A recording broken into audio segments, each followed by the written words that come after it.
Whenever you see two people yelling at the top of their voice at each other, what do you think is going on? One person holds a viewpoint and the other person holds another viewpoint, and they are both trying to convince or convey to the other person and make the other person accept their viewpoint. If one person says, okay, I get it, you're right, I'm wrong, that's the end of the argument.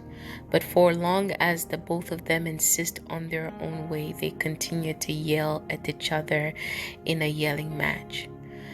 As I grew older, I began to realize that it's not about me convincing or conveying to another person, and whether or not they believe that would not change my stance.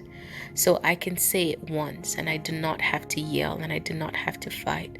And whether or not this person accepts my perspective and accepts my point does not change the point that I make. And so I state my opinion and I state my position, and I allow for them to agree or disagree. I allow for their reasoning to try to convince me to see otherwise, and if it does not, I maintain my point. And so at every instance we say, we agree. We agree to disagree, and that's okay.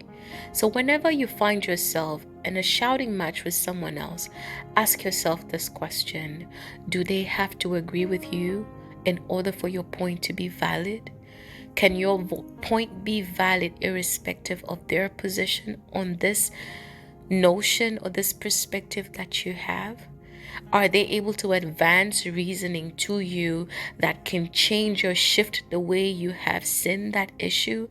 And if not, state your point quietly and save the energy for something else.